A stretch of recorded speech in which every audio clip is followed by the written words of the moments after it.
আসসালামু আলাইকুম ওয়া রাহমাতুল্লাহি ওয়া বারাকাতুহু। ইন্নাল হামদালিল্লাহ ওয়াসসালাতু ওয়াসসালামু আলা রাসূলিল্লাহ ওয়া বা'দ। সম্মানিত দর্শক শ্রোতা, আইডিয়ালসি নিবেদিত ইসলামিক শো আলোকিত প্রতিদিনের সবাইকে স্বাগতম। আশা করছি মহান আল্লাহর রহমতে ভালো আছেন। আমরা দোয়া করি আল্লাহ তাআলা সবাইকে সুস্থ, নিরাপদ ও অনেক হায়াত দান করুন। প্রিয় দর্শক শ্রোতা, বরাবরের মতোই আজ আমরা একজন ইসলামিক স্কলারকে আমন্ত্রণ জানিয়েছি মাহে রমাদান উপলক্ষে একটি গুরুত্বপূর্ণ টপিকসের উপর আলোচনা করবার জন্য। আজ আমাদের আমন্ত্রণে এসেছেন শেখ আলী হাসান তৈয়ব, খতিব আন-নূর জামে মসজিদ, টঙ্গী, গাজীপুর। আসসালামু আলাইকুম ওয়া রাহমাতুল্লাহি ওয়া বারাকাতুহু। ওয়া আলাইকুম আসসালাম ওয়া রাহমাতুল্লাহি ওয়া বারাকাতুহু। শেখ কেমন আছেন? কুল্লু আম ওয়া আনতুম বিখাইর, মুবারাক আলাইকুম আশ-শাহর। আলহামদুলিল্লাহ, আপনি কেমন আছেন? আলহামদুলিল্লাহ, আলহামদুলিল্লাহ, জাযাকাল্লাহ। প্রিয় দর্শক শ্রোতা, আজ আমরা যে বিষয়ে কথা বলবো সেটি হলো ব্যক্তির নৈতিক উন্নয়নে মাহে রমাদান। মুসলমানদের জীবনে মাহে রমাদান শুধুমাত্র উপোস থাকার জন্য নয়, মাহে রমাদান সারাদিন না খেয়ে থাকার জন্য নয়। মাহে রমাদানে সিয়াম সাধনার যে বিধান দেওয়া হয়েছে এর পেছনে রয়েছে আল্লাহ রাব্বুল আলামিনের বিশেষ মাকসাদ বা উদ্দেশ্য, এবং সে সমস্ত উদ্দেশ্যের কিছু কিছু প্রসঙ্গ কোরআনেও আনা হয়েছে। প্রিয় দর্শক শ্রোতা, সবচেয়ে বড় যে বিষয়টা মাহে রমাদানে প্রয়োজন সেটি হলো ব্যক্তির এবং যুব সমাজের নৈতিক উন্নয়ন। নৈতিক উন্নয়নটা মাহে রমাদানের একটি গুরুত্বপূর্ণ লক্ষ্য। আসুন আমরা কিভাবে ব্যক্তিগত, পারিবারিক, সামাজিক পরিমণ্ডলে নৈতিক উন্নয়ন, আত্ম উন্নয়ন ঘটাতে পারি এবং আত্ম উপলব্ধি করতে পারি, এই ব্যাপারে ইসলামের দৃষ্টিভঙ্গি, বক্তব্যগুলো আমরা শুনবো আমাদের সম্মানিত অতিথির কাছ থেকে। জি, ধন্যবাদ। নাহমাদুহু ওয়া নুসাল্লি আলা রাসূলিহিল কারীম, আম্মা বা'দ। ইয়া কুতিবা আলাইকুমুস সিয়াম কামা কুতিবা আলাল লাযীনা মিন ক্বাবলিকুম লাআল্লাকুম তাত্তাকুন। খুবই গুরুত্বপূর্ণ একটি টপিক, নৈতিক উন্নয়নের রমজান। আসলে একজন মানুষ শুধুমাত্র খাওয়া, পড়া এবং চলাফেরার মাধ্যমে তার মনুষ্যত্ব ফুটিয়ে ওঠে না এবং সে পরিপূর্ণ মানব হয় না। একজন মানুষ মানব হয় তার আচরণ, তার চিন্তাভাবনা, তার কথাবার্তা, তার লেনদেন, বিহেভিয়ার, এসবের মাধ্যমেই। বলে যে মানুষ জন্ম নিলেই মানুষ হয় না, মানুষ হওয়ার জন্য সাধনা করতে হয়। এই সাধনার সবচেয়ে বড় সফল প্রজেক্ট হলো রমজান। আল্লাহ রাব্বুল আলামিন বলেছেন, তোমাদের ওপরে রোজা ফরজ করা হয়েছে, যেরকম পূর্ববর্তী জাতির উপরে রোজা ফরজ করা হয়েছে, যাতে তোমরা মুত্তাকি হও। মুত্তাকি মানে নৈতিকভাবে সমৃদ্ধ, নৈতিক চেতনায় বলিয়ান মানুষ তোমরা হও। আমরা এটার শ্রেষ্ঠ মডেল দেখি সাহাবায়ে কেরামের মধ্যে। সাহাবায়ে কেরামদের মধ্যে ইসলাম আসার আগে নৈতিকতার কি ভয়াবহ অবস্থা ছিল। মেয়েদেরকে জ্যান্ত পুঁতে ফেলতো, স্বামী মারা গেছে সেই মেয়েকে সম্পত্তির সাথে তাকে বন্টন করে দিত, এবং সেখানে পানির মতো তারা মদ পান করতো, লুটতরাজ করতো, দুর্বলের উপর সবলরা আক্রমণ করত। ইসলাম আসার পরে তারা পরিশুদ্ধ মানুষ হলেন, নৈতিকভাবে তারা এমন একটি সমৃদ্ধ একটা প্রজন্ম তৈরি হলেন, সারা পৃথিবীর জন্য শ্রেষ্ঠ মডেল হয়ে গেলেন। আল্লাহ নবী সাল্লাল্লাহু আলাইহি ওয়াসাল্লাম বলেছেন, আসহাবি কান-নুজুম বিআইহিম ইক্তাদাইতুম ইহতাদাইতুম। আমার সাহাবীরা হলেন মডেল, তারকা, স্টার। তোমরা তারকাকে দেখে যেরকম পথ চেনো, আমার সাহাবীদের যে কাউকে তোমরা ফলো করবে তোমরা পথ পেয়ে যাবে। কিভাবে তারা পরিবর্তন হয়েছিলেন? তারা পরিবর্তন হয়েছিলেন একটা সিলেবাস, সেটা হলো কোরআন। তারা পরিবর্তন হয়েছিলেন একজন শিক্ষকের সান্নিধ্য, সেটা হলো মুহাম্মদ সাল্লাল্লাহু আলাইহি ওয়াসাল্লাম। আর তাদের ট্রেনিং পিরিয়ডের শ্রেষ্ঠ পিরিয়ড ছিল রমজান। রমজান আসার 6 মাস আগে থেকে তারা দোয়া করতেন, আল্লাহ আমরা যেন রমজান পেয়ে যাই। রমজান যে আসতো তারা দোয়া করতেন, আল্লাহ এই রমজান দিয়েছেন এই জন্য শুকরিয়া, এই রমজান যেন বেশি আমলময় করতে পারি।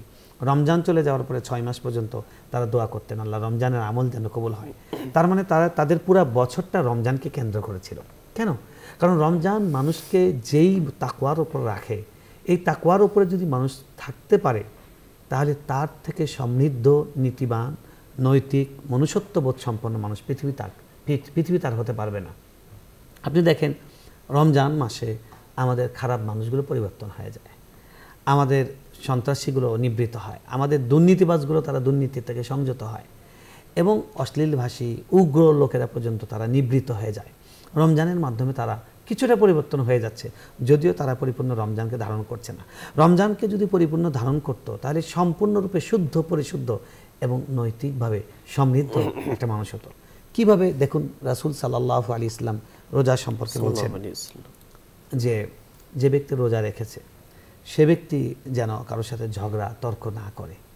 সে তো করবেই না, তার কাছে কেউ করতে এসেছে, সে বলবে ফাইন কাতালাহু, যদি তার সাথে কেউ ঝগড়া করতে আসে তাহলে সে ফালিয়াকুল ইন্নী সাইম, সে বলে দিবে ভাই আমি আপনার সঙ্গে সরি, আমি আপনার সঙ্গে তর্ক করব না, আমি আপনার সঙ্গে ঝগড়া করব না, আপনি তো এগিয়ে এসছেন, আপনি তো আমাকে মারদাঙ্গা হয়ে এগিয়ে এসছেন, আমি আপনাকে পাল্টা আঘাত করব না, আমি রোজাদার, আমি রোজা আছি।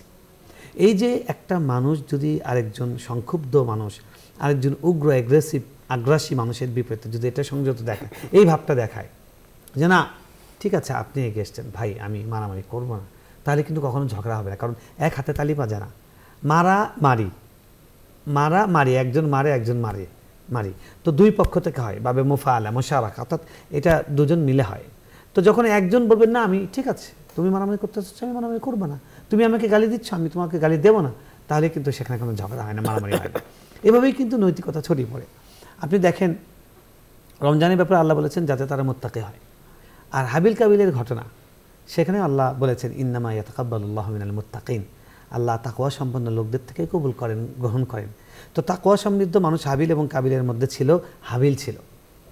তো হাবিলকে যখন কাবিল আক্রমণ করতে গিয়েছে যে সুন্দরী বোনকে পাওয়ার জন্য, বিবাহ করার জন্য, তখন বলেছে এক পর্যায়ে যা আসো আমরা কুরবানি দেই, কারটা গ্রহণ হয়। কুরবানি হাবিলেরটা গ্রহণ হয়েছে, কাবিলেরটা হয় নাই।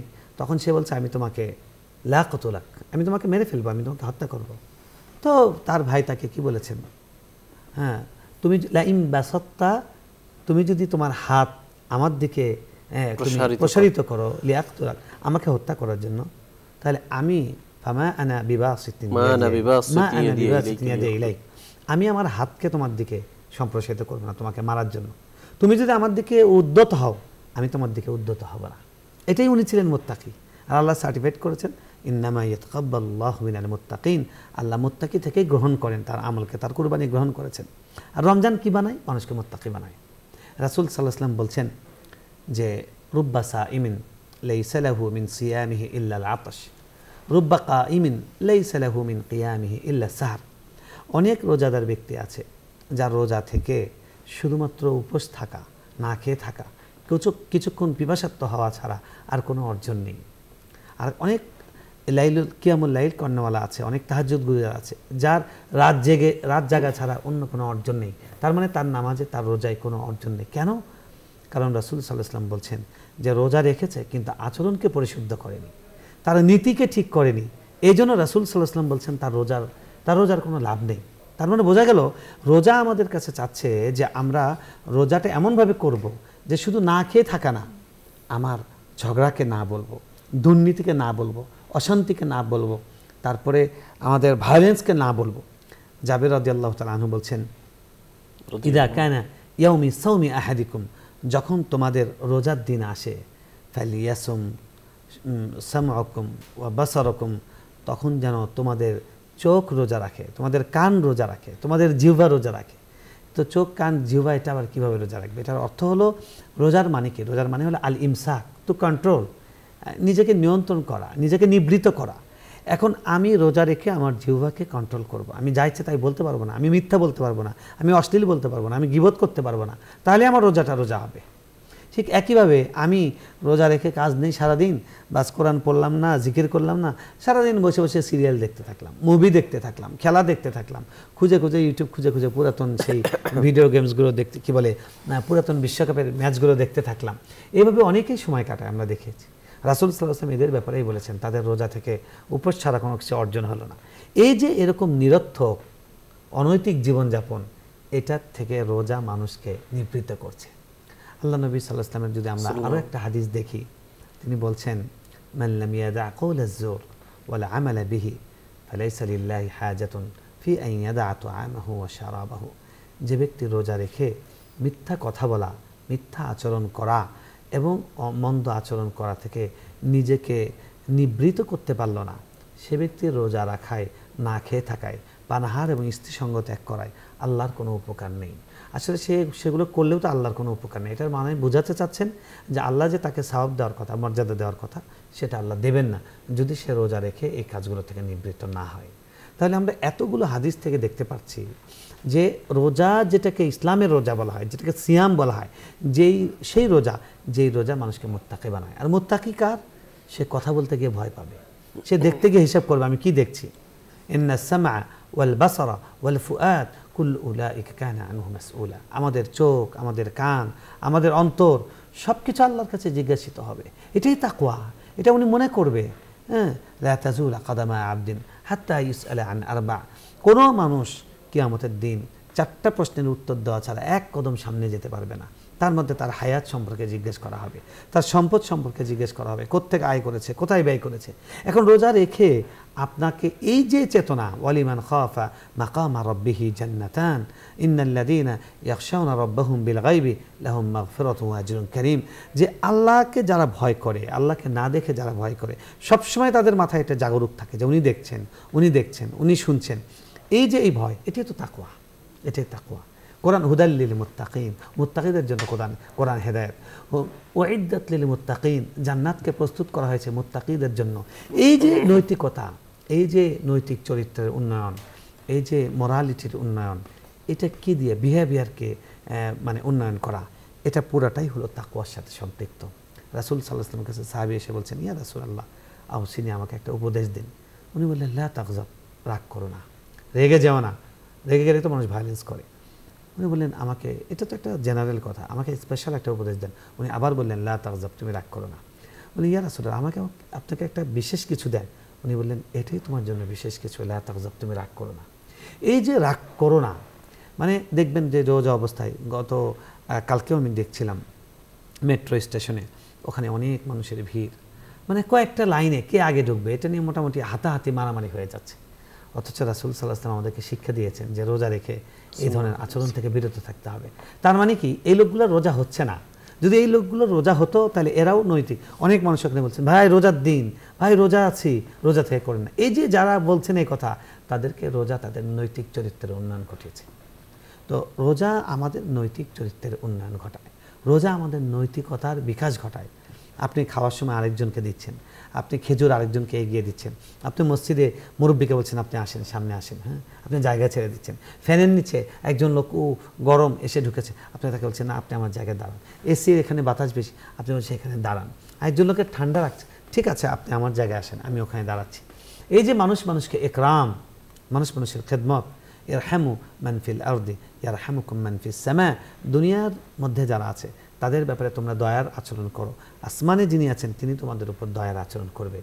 এই যে নৈতিকতার বিকাশ, এই যে নৈতিকতার প্রকাশ, এটা কিন্তু রমজানেই সবচেয়ে বেশি দেখা যায় এবং রোজাদারদের মধ্যেই দেখা যায়। যারা রোজা করে না রমজান মাসে, আপনি দেখুন কোন লোকগুলো রোজা করে না।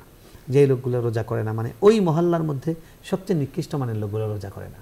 তারা বাবা মাকে শ্রদ্ধা করে না, মুরব্বীদেরকে শ্রদ্ধা করে না, প্রকাশ্যে ধূমপান করছে, প্রকাশ্যে এগ্রেসিভ আচরণ করছে, রিক্সাওয়ালার গায়ে থাপ্পড় মারছে, এলাকায় সন্ত্রাস করছে।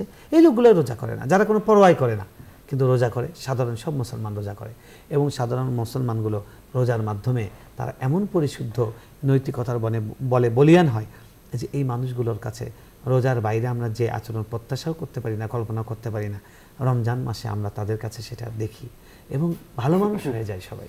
এটাই তো রমজানের পরিবর্তন, এটাই রমজানের নৈতিকতা প্রবাহ। মোহতারাম, আপনি আমাদের বলছিলেন নৈতিক উন্নয়নে মাহে রমাদান। নৈতিক উন্নয়নের কথা যখন আসে তখন যুব সমাজের কথা না বললেই নয়। সিয়াম সাধনার মাধ্যমেই আমরা দেখতে পাই যে পানাহারের সঙ্গে সঙ্গে জৈবিক চাহিদাটাকে নিবৃত করা হয় এবং সেটাকে কন্ট্রোল করার জন্য নির্দেশনা দেয়া আছে। তো এই যে যুব সমাজের প্রতি বা একটা বৈধ জীবন আচারকেও যেখানে শর্ত সাপেক্ষে এটাকে সীমাবদ্ধ করে দেওয়া হয়েছে, তো এই জায়গা থেকে আমাদের যুব সমাজের জন্য শেখার কি আছে? খুব দারুণ একটা পয়েন্ট। দেখুন, আল্লাহ রাব্বুল আলামিন স্ত্রী মিলন সেটাও নিষেধ করে দিয়েছেন রোজা অবস্থায়, অর্থাৎ বৈধ মানে আমাদের জৈবিক চাহিদা পূরণ, সেটাও আল্লাহ নিষিদ্ধ করে দিয়েছেন। এটা একটা সংযম তৈরি করার জন্য, এটা একটা সংযমের প্র্যাকটিস। তো বৈধটাই যেখানে অবৈধ হয়ে যায়, সেখানে অবৈধটা তো আরও আগে ভাগেই সেটা অবৈধ হয়ে যায়। এখন রমজান মাস আসলে যেসব যুবক সিরিয়াসলি রোজা রাখে, দেখবেন তারা গার্লফ্রেন্ডের সাথে যোগাযোগ বন্ধ, তারা দেখবেন যে মানে তাদের খারাপ আচরণগুলোকে তারা সংযত করে, নিবৃত্ত করে।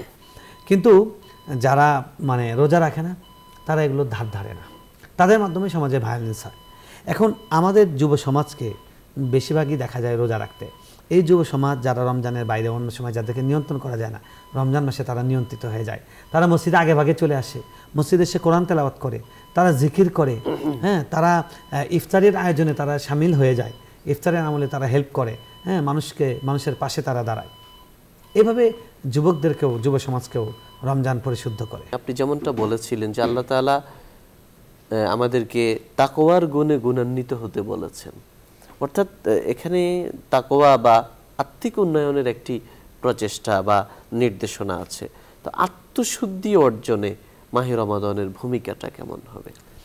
ধন্যবাদ। দেখুন, রমজান মাসে একটা মানুষ তার বাসায় ইফতার আছে, তার বাসায় পর্যাপ্ত ফলমূল আছে, ঠান্ডা পানি আছে, জুস আছে, কেউ নাই, ফ্রিজে ভর্তি আছে, তারপরে কিন্তু খায় না। কেন খায় না? কারণ তার ভিতরে তার মানে আত্মিকতার, তার আধ্যাত্মিকতার একটা উন্নয়ন ঘটে, একটা উন্নীত হয় যে না, আল্লাহ আমাকে দেখছেন। যেটা সবসময় হওয়ার কথা ছিল সেটা রমজান মাসে হয়, অন্য সময় না হলেও রোজার সুবাদেই সেটা হয়, রমজানের সুবাদেই সেটা হয়। এবং আপনি দেখুন, যখন একটা ছোট অপরাধ হয় রমজান মাসে, একজন একজনকে বলাবলি করে, সবাই বলাবলি করে, রমজান মাসে এরকম ঘটনা ঘটিয়েছে, রমজান মাসে প্রকাশ্য দিবালোকে এরকম ধূমপান করছে। এই যে মানুষ রমজান মাসকে মেনশন করছে, রমজান মাসের কথা বলছে, তার মানে হলো রমজানে এই জিনিসগুলো মানুষ প্রত্যাশা করে না, রমজানে এই জিনিসগুলো মানুষ করে না। এভাবেই রমজান মানুষকে নৈতিকভাবে সমৃদ্ধ করে, উন্নত করে। মোহতারাম, আপনি যেমনটা বলছিলেন যে মাহে রমাদান হলো তাকওয়া অর্জনের মাস, সেখানে আমরা একটি বিষয় কিন্তু খুব আশ্চর্যজনক মুসলমানদের জীবনে দেখা যায় যে একটি নির্জন কক্ষে তিনি অবস্থান করছেন, কিন্তু তিনি পানাহার বর্জন করছেন আল্লাহর ভয়ে। এই যে আল্লাহর ভয়ের এই প্রশিক্ষণটাকে আমরা কিভাবে আমাদের বাকি 11 বছর কাজে লাগাতে পারি? খুব সুন্দর কথা। দেখুন, আমাদের রোজা যে ট্রেনিংটা সফল হয়েছে, এটা প্রমাণ হবে আসলে রোজার পরের জীবনগুলোতে। এবং যার মানে যে কোনো আমল কবুল হওয়ার একটা আলামত হলো, কমন একটা বৈশিষ্ট্য হলো যে ওই আমল শেষ করার পরে আরও আমলের প্রতি তার আগ্রহ তৈরি হবে। যেমন তারা হজ কবুল হয়েছে, এটা একটা আলামত হলো হজ থেকে আসার পরে ওনার আল্লাহর ঘরের প্রতি আগ্রহ তৈরি হবে, দুনিয়ার প্রতি বিতৃষ্ণা তৈরি হবে, আখিরাতের প্রতি আরও আগ্রহ জন্মাবে এবং তার আমলের পরিমাণ বেড়ে যাবে, এটা একটা আলামত। তো রমজান কারো কবুল হয়েছে, এটার আলামত হলো তার রমজানের যে ইবাদতগুলো ছিল, তারাবি, তেলাওয়াত, জিকির, তাহাজ্জুদ, দান করা, আল্লাহকে ভয় করা, এই জিনিসগুলো তার ভিতরে আরও বেশি করার আগ্রহ তৈরি হবে। যে কারণে আপনি দেখুন, রমজান শেষ হয় কীভাবে? পহেলা শাওয়াল মাসের চাঁদ দেখা গেলে রমজান শেষ হয়ে যায়। আর শাওয়াল মাসের জাস্ট ঈদের দিনটা পার করার পরেই রাসূল সাল্লাল্লাহু আলাইহি ওয়াসাল্লাম আমাদেরকে আমল দিচ্ছেন যে মান সামা রমাদানা সুম্মা আতবাহু সিত্তাম মিন শাওয়াল কানা লাহু সিয়ামুদ দাহর, যে রমজান মাসের রোজা করার পরে যে ব্যক্তি শাওয়াল মাসের রোজা রাখবে তার সারা বছরের রোজা সওয়াব দেওয়া হবে। তার মানে কি, ওই ট্রেনিংটাকে সামনের দিকে ক্যারি করার একটা পন্থা বলে দেওয়া হচ্ছে। এবং আপনি কারো রমজান যদি যথাযথভাবে কেউ পালন করে থাকে, তাহলে রমজানের পরেও তার আচরণটা অটোমেটিক এই রমজানের সুপ্রভাবটা তার দেখা যাবে। আমরা এবছর রমজানের প্রথম জুমাতে আমি আমার মসজিদে জিজ্ঞেস করেছিলাম যে গত রমজানে আপনারা নিয়ত করেছিলেন একটা বাজে অভ্যাস ত্যাগ করার, এখনও পর্যন্ত সেটা রিপিট করেনি, এরকম কেউ আছেন কিনা? পরে সবাই চুপ ছিল। আমি পরে বললাম যেমন ধরুন ধূমপান। তো এক ভাই তিনি হাত তুলেছেন যে আলহামদুলিল্লাহ তিনি এই রমজানে তিনি ধূমপান ত্যাগ করেছিলেন এবং একটা বছর হয়ে গেছে তিনি আর ধূমপানে ফেরেননি। এই যে রমজানের পরেও কিন্তু এটা তাকে পরিশুদ্ধ করেছে। এবং আমি হাত তুলতে বলেছিলাম যে গত রমজানে নামাজ ধরেছেন, তার আগে আপনি নিয়মিত নামাজে ছিলেন না, এখন পর্যন্ত নিয়মিত নামাজ পড়ছেন, এরকম কজন আছেন? তো ওখানে 14-15 জন হাত তুলেছে। তার মানে কি, এটা একটা খণ্ড, একটা চিত্র, আমরা পাইলট প্রকল্প বলতে পারি। যে এখান থেকে আমরা দেখছি যে রমজানের শিক্ষাটা কিন্তু তার বাইরেও অনেক মানুষ তারা ক্যারি করেছেন। তার মানে বোঝা যাচ্ছে যে মুসলমানদের জীবনে এক একটি রমাদান পাওয়া এতই গুরুত্বপূর্ণ যে জীবনের 30-40-50 বছরও হয়তো আসেনি যে গাফিল ছিল, হ্যাঁ, কিন্তু এক একটা রমাদান যদি কারো কাজে লেগে যায়, অর্থাৎ তাকে স্থায়ী পরিবর্তন করে দিয়ে যাচ্ছে। সুবহানাল্লাহ। দেখা গেছে যে স্থায়ী উনি এতদিন পর্যন্ত বেনামাজি ছিলেন, স্থায়ীভাবে নামাজি বানিয়ে দিয়েছে। উনি এতদিন পর্যন্ত, আমি এই রমজানেও বলেছি যে আমরা প্রত্যেকটা রমজান থেকে যদি নিয়ত করি যে একটা বাজে অভ্যাস ত্যাগ করব, তাহলে কিন্তু আমার জীবনে এই রমজানটা আমার জীবনের শ্রেষ্ঠ রমজান হবে, কারণ এটার জীবনে ব্যাক করবে না। গতকালকের ঘটনা, গতকালকে তারাবির পরে একজন এসে বলছিলেন যে শেখ, আমি যেটা নিয়ত করেছি, এখন আপনাকে বলি একা আছি, আমি নিয়ত করেছি যে আমি অনর্থক কথা আর কখনোই বলবো না, তো আমার বারবার সেটা মিস্টেক হয়ে যাচ্ছে। তো আমি বললাম যে আপনার কিন্তু ট্রেনিং এখনও চলমান আছে, ট্রেনিং পিরিয়ডে আছেন, এবং এই যে আপনি ধরতে পারছেন যে আপনি পারছেন না, আবার আপনার মিস্টেক হয়ে যাচ্ছে, রমজান শেষ পর্যন্ত যদি আপনি এই ট্রেনিংটা চালিয়ে যান, ইনশাল্লাহ আপনি আর অনর্থক কথা কখনো আসবে না। এভাবেই রমজান আমাদেরকে তার পরের জীবনে পরিশুদ্ধ করে। মোহতারাম, আমরা দেখি যে আমাদের মধ্যে স্বাভাবিকভাবেই সম্পদের প্রতি একটি মোহ বা একটি আগ্রহ, লোভ আছে। তো মাহে রমাদান এই যে যেহেতু আমাদের নৈতিক উন্নয়ন ঘটায়, এই লোভ থেকে মুক্তি পাওয়ার ক্ষেত্রে বা আমাদের মধ্যে যে কৃপণতা ভাব আছে সেটা রোধ করার ক্ষেত্রে, দূর করার ক্ষেত্রে মাহে রমাদানের ভূমিকা কি? দেখুন, আমাদের সামনে খাবার আছে, ক্ষুধাও আছে, এখন কিন্তু প্রচণ্ডভাবে লোভার্ত, আমরা ক্ষুধার্ত এবং লোভার্ত যে কখন খাবো কখন খাবো, তারপরেও খাচ্ছি না, কারণ ভেতরে আমাদের একটা মানে সফটওয়্যার কাজ করছে। সফটওয়্যারটা কি? তাকওয়া এখন জাগ্রত হয়েছে রোজার সুবাদে। এখন যারা এই রমজান মাসের রোজাটাকে যথাযথভাবে আদায় করবেন এবং রমজানে বেশি বেশি আল্লাহর কাছে সাহায্য চাইবেন, যে ইয়া মুকাল্লিবাল কুলুব সাব্বিত কলবি আলা তাআতিক রব্বানা আফরিগ আলাইনা সাবরান ওয়া সাব্বিত আকদামানা, এই দোয়াগুলো যারা যারা করবে রমজান মাসে আল্লাহর কাছে, এটা যারা বারবার চাইবে যে আল্লাহ এই রমজানের শিক্ষাটা যেন ধরে রাখতে পারি, তারা কিন্তু রমজান চলে গেলেও এই খাবারের লোভ, এই যে সম্পদের লোভ, মানে আমার মন যেটা চায় সেটার জন্য লাগে। একটা নারী দেখলাম, তিনি বেপর্দা একটা নারী হেঁটে যাচ্ছেন, আমি হাঁ করে চেয়ে থাকলাম, বারবার তার মুখের দিক তাকাইলাম, তার দিকে কুনজর দিলাম। এই যে রমজানে কিন্তু আমরা সেটা করি না, ভয় পাই যে না আমি তো রোজা আছি। এটাই আমাকে রমজানের পরে আল্লাহ আমাকে দেখছেন, আল্লাহ আমাকে দেখছেন, এই অনুভূতিটা মনের ভিতরে জাগ্রত থাকে, মানে ইহসান যেটাকে বলা হয়েছে, ইমানের সর্বোচ্চ স্তর, যে আল্লাহ আমাকে দেখছেন, এই অনুভূতিটা রমজান আমাদের মধ্যে জাগিয়ে দেয়। এবং এটা রমজানের পরেও যারা রমজান ভালো করে সাধন, মানে রমজানের সিয়াম সাধনা যারা ভালো করে করেন, রমজানের পরেও তাদের মধ্যে এটা সক্রিয় থাকে, এটা কাজ করে। এবং শুকরিয়া মোহতারাম, আপনি আমাদের বলছিলেন ব্যক্তির নৈতিক উন্নয়নে রমজান। প্রিয় দর্শক শ্রোতা, আজ আমরা এ বিষয়ে আলোচনা শুনলাম যে মাহে রমাদান মুসলমানদের জীবনে আসে নৈতিক উন্নয়ন ঘটার জন্য এবং তাকওয়ার গুণে গুণান্বিত হওয়ার জন্য। বিশেষভাবে মাহে রমাদানের যুব সমাজের জন্য বিশেষ বার্তা রয়েছে। জৈবিক চাহিদা কন্ট্রোল করে, অবদমিত করে আল্লাহর বিধানের সামনে কিভাবে আত্মসমর্পণ করতে হয় তার একটি উজ্জ্বল দৃষ্টান্ত মাহে রমাদান। প্রিয় দর্শক শ্রোতা, মাহে রমাদান আমাদের মাঝে এই উপলব্ধি চিরজাগ্রত রাখে যে আল্লাহ আমাকে দেখছেন, আর এটাই আমার আপনার দরকার। সারা জীবন যদি আমরা আল্লাহ আমাকে দেখছেন এই অনুভূতি অন্তরে জাগ্রত রাখতে পারি, তাহলে পাপাচার, অনাচার, কামাচার থেকে বেঁচে থাকা খুবই সহজ হয়ে যাবে।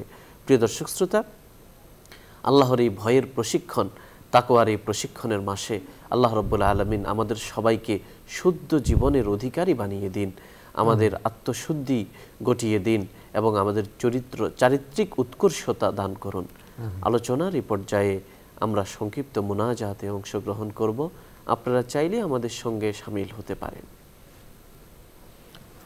আলহামদুলিল্লাহ রাব্বিল আলামিন, اللهم أنت السلام ومنك السلام تباركت يا ذا الجلال والإكرام ربنا حينا بالسلام وادخلنا دارك دار السلام اللهم أعنا على ذكرك وشكرك وحسن عبادتك ربنا ظلمنا أنفسنا وإن لم تغفر لنا وترحمنا لنكونن من الخاسرين لا إله إلا أنت سبحانك إنا كنا من الظالمين ربنا آتنا في الدنيا حسنة وفي الآخرة حسنة وقنا عذاب النار ربنا تقبل منا إنك أنت السميع العليم وتب علينا إنك أنت التواب الرحيم اللهم إنك عفو كريم تحب العفو فاعف عنا ربنا آتنا في الدنيا حسنة وفي الآخرة حسنة وقنا عذاب النار رب اغفر لي ولوالدي وللمؤمنين يوم يقوم الحساب رب ارحمهما كما ربياني صغيرا رب ارحمهما كما ربياني صغيرا رب أوزعني أن أشكر نعمتك التي أنعمت علي وعلى والدي وأن أعمل صالحا ترضى وأصلح لي في ذريتي رب هب لي من الصالحين ربنا هب لنا من أزواجنا وذرياتنا قرة أعين واجعلنا للمتقين إماما اللهم إنا نسألك التقى والهدى والعفاف والغنى اللهم آت نفوسنا تقواها وزكها أنت خير من زكاها أنت وليها ومولاها এ আল্লাহ পরওয়ারদিগার আল্লাহ জানেন 24 এর অনুষ্ঠানকে আল্লাহ আপনি আমাদের কবুল করে নেন রব্বুল আলামিন রমজানের এই পবিত্র মুহূর্তে আমরা রোজা অবস্থায় রব্বুল আলামিন রোজাদার ভাই বোনদেরকে সাথে নিয়ে আল্লাহ হাত তুলেছি রব্বুল আলামিন আপনি আমাদের এই রমজানের মাধ্যমে আমাদের জীবনের সকল গুনাহকে ক্ষমা করে দেন আল্লাহ আপনি আমাদের জীবনকে নূর দিয়ে হেদায়েত দিয়ে তাকওয়া দিয়ে আল্লাহ আপনার রেজামন্দি দিয়ে আপনি আমাদের জীবনকে উদ্ভাসিত করে দেন রব্বুল আলামিন আপনি আমাদের সকলকে সালাত সময় মতো 5 ওয়াক্ত নামাজ জামাতের সঙ্গে পড়ার তৌফিক দান করেন আল্লাহ কোরআন আমাদেরকে বেশি বেশি করে পড়ার তৌফিক দেন শুদ্ধভাবে শেখার তৌফিক দেন কোরআন বোঝার তৌফিক দেন কোরআন অনুযায়ী চলার তৌফিক দান করেন রব্বুল আলামিন আপনি আমাদের সকলকে মুত্তাকি পরহেজগার আপনার প্রিয় বান্দা হওয়ার তৌফিক দান করেন আপনার নবী সাল্লাল্লাহু আলাইহি ওয়াসাল্লাম যে সমস্ত কল্যাণ চেয়েছেন সমুদয় কল্যাণ আমাদেরকে দান করেন তিনি যে সমস্ত অকল্যাণ অনাচার থেকে আল্লাহ আপনি মুক্তি চেয়েছেন আল্লাহ আপনি আমাদের সেগুলো থেকে পানাহ দান করুন রব্বুল আলামিন আপনি আমাদের যত মৃত মানুষ আছে আমাদের বাবা মা আমাদের শ্বশুর শাশুড়ি আমাদের আত্মীয় স্বজন আমাদের শুভানুধ্যায়ী আমাদের প্রিয়জন আমাদের বন্ধুবান্ধব যারাই কবরে চলে গেছেন রব্বুল আলামিন আপনি তাদের সকলকে জান্নাতুল ফেরদাউস বানায় দেন তাদের সকলকে জান্নাতুল ফেরদাউসের অধিকারী বানায় দেন আল্লাহ তাদের সকলকে মাগফিরাত নসিব করেন রব্বুল আলামিন আপনি আমাদের বাংলাদেশের উপর খাস রহমত নাজিল করেন আমাদের প্রিয় মাতৃভূমিকে আল্লাহ সব দিক থেকে আপনি সমৃদ্ধ করে দেন রব্বুল আলামিন আমাদের স্বাধীনতা সার্বভৌমত্ব আমাদের স্বকীয়তা আল্লাহ আপনি রক্ষা করেন রব্বুল আলামিন আমাদের ন্যায়পরায়ণ সৎ সত্যিকার দেশপ্রেমিক আল্লাহবীর মানুষদেরকে আল্লাহ এই রাষ্ট্র জন্য নেতৃত্ব দান করুন রব্বুল আলামিন বহির শক্তির সমস্ত অশুভ ইচ্ছা থেকে আমাদের দেশকে আমাদের দেশের জনগণকে হেফাজত করেন রব্বুল আলামিন আপনি আমাদের জমিনের মধ্যে বরকত দান করেন আসমানের বিপদ আসমানে উঠে নেন জমিনের বিপদ জমিনে দাফন করে দেন রব্বুল আলামিন ব্যবসায়ী ভাইদের ব্যবসায়ী বরকত দান করেন আল্লাহ চাকরিজীবীদের চাকরিতে বারাকা দান করেন ছাত্র ভাইদের মেধা বুদ্ধি জ্ঞান বাড়িয়ে দেন তাদের সকলকে নৈতিক চরিত্রে বলিয়ান হওয়ার তৌফিক দান করেন রব্বুল আলামিন আপনি রমজানের শিক্ষা আমাদের সকলকে ভেতরে ধারণ করার তৌফিক দান করেন আল্লাহ রমজানের সমস্ত আমলকে কবুল করেন সুবহানা রাব্বিকা রব্বিল ইজ্জাতি আম্মা ইয়াসিফুন ওয়া সালামুন আলাল মুরসালিন ওয়ালহামদুলিল্লাহি রাব্বিল আলামিন প্রিয় দর্শক শ্রোতা আপনারা দেখছেন আইডিএলসি নিবেদিত ইসলামিক শো আলোকিত প্রতিদিন আমাদের সঙ্গে থাকার জন্য ধন্যবাদ আমা আলাইনা ইল্লাল বালাগ আসসালামু আলাইকুম ওয়া রাহমাতুল্লাহি ওয়া বারাকাতুহু